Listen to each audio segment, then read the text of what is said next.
ڕاگررتنی جێنۆسایدی ئیسرائیل لە غەزا ئەرکێکی بەپەلە و هەنووکەی.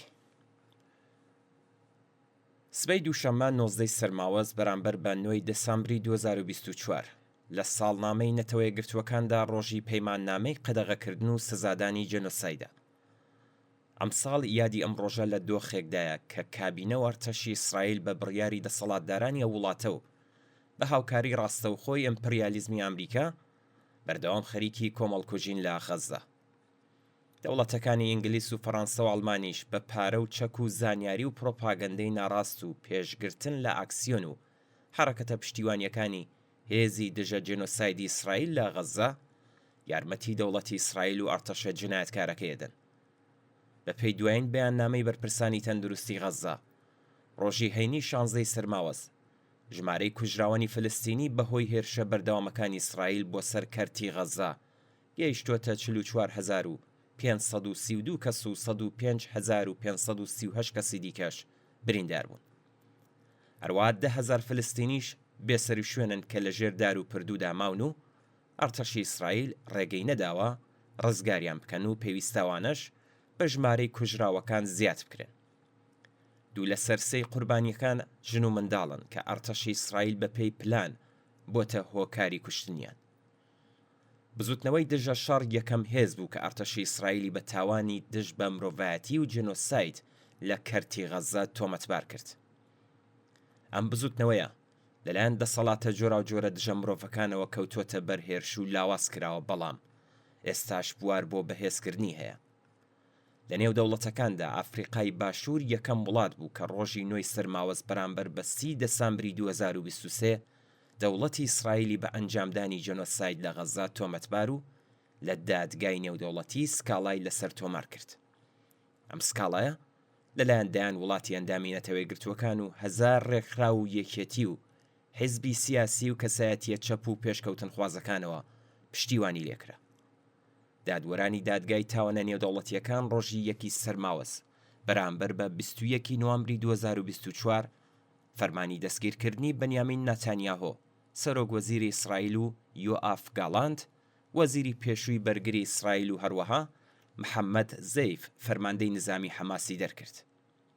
بەوتەی دادگای تاوانە نێودەوڵەتیەکان هۆکاری پێویستبوونی هەیە بۆ ئەوەی ئەم سێ کەسە بە تاوانباری جەنگ و تاوانەکانی دژ بە مرۆڤایەتی بناسرێن. ئێستا بە دەرکردنی ئەم بڕیارە 124 وڵاتی ئەندامی ئەو دادگایە ناچارن نەتانیاهۆ و گاڵانت و محەممەد زەیف دەستگیر بکەن. ڕێکخراوی لێبوردنی نێونەتەوەی ڕۆژی پێنجشەممە 15 سەرماوەز بەرامبەر بە 5 دەسامبر بە بڵاوکردنەوەی راپۆرتێکی 300 لاپەڕەیی دەوڵەتی ئیسرائیلی بە جێنۆساید لە دژی فلستینیەکان لە کەرتی غەزا تۆمەتبار کرد. ڕۆژنامەی هائارێز چاپی تەلەبیب ڕۆژی شەممە 7 دەسامبر بەرامبەر بە 7 سەرماوەزی 1403 نووسی هێرشە ئاسمانیەکان لە هەندێک حاڵەتدا بۆتە هۆی کوژرانی 4 لە بنەماڵەیەکدا، لەوانە سەرجەم منداڵانی ئەو بنەماڵەیە کە لە ئاکامی بردومانی سەرپەناکانی نیشتەجێبوون گیانیان لەدەستاوە.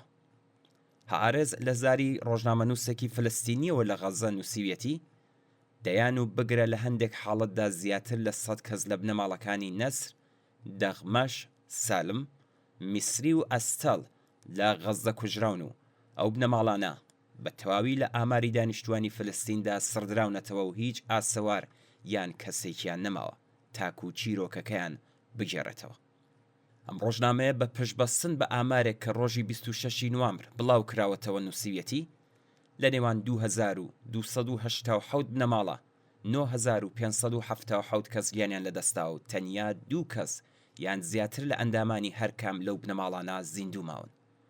ئەم ڕۆژنامەیە ڕوودانی جێنۆسایدی لە غەزا پشتڕاست کردەوە. پێویستە پێشوازی و پشتیوانی بکرێت لە هەر بزاف یان هەنگاوێکی گەورە و بچووکی کە لەلایەن ئۆرگانەکانی دادوەری، حیزبەکان، یەکێتیە کرێکاریەکان، ڕێکخراوە مرۆیی و سروش دۆستەکان و کەسایەتیە پێشکەوتن خوازەکانەوە بە مەبەستی ڕاگررتنی جێنۆساید لە غەزا هەڵبگیرێت.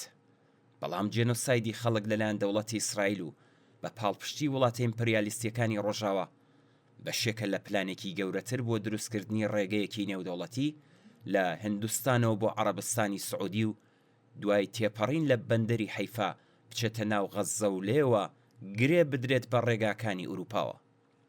لە ئاستێکی بەربڵاوتردا جێنۆسایدی ئیسرائیل لە غەزە کە بەبێ هاوکاری دارایی و چەک و چۆڵ و هەواڵگری و لۆجۆستیکی دەسەڵاتدارانی ئەمریکانە دەکرا بەشێکە لە نەخشە ڕێگای ناتۆ بە مەبەستی سەر لە نوێ ڕێخستنەوەی ڕۆژهەڵاتی ناوەڕاست بە جۆرێک کە دەوڵەتەکانی چین و رووسیا نەتوانن هیچ نفوز و کاریگەریەکان تێدا هەبێت. وا پێدەچێت کە دوای هێرشی دەوڵەتی ئیسرائیل بۆ سەر غەزە و لوبنان و ئێستاش پیلانگێڕی هێرشی تەحریرولشام پرسی جێبەجێکردنی ئەو پلانە جددی بوو بێتەوە.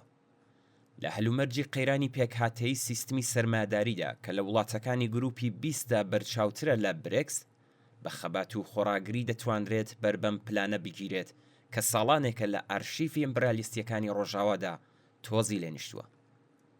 ئەوەی ئێستا زۆر پێویستە بریتیە لە ڕاگررتنی جێنۆساید لە غەزە و ناردنی هەموو جۆرە هاوکاریەک بۆ خەڵکی و ناوچەیە و تەنیا بزوتنەوەیەکی دژە جێنۆسایدی بەهێز و خاوەن پێشینە دەتوانێت ئەم ئەرکە گرنگە بە سەرنجام بگەێنێت.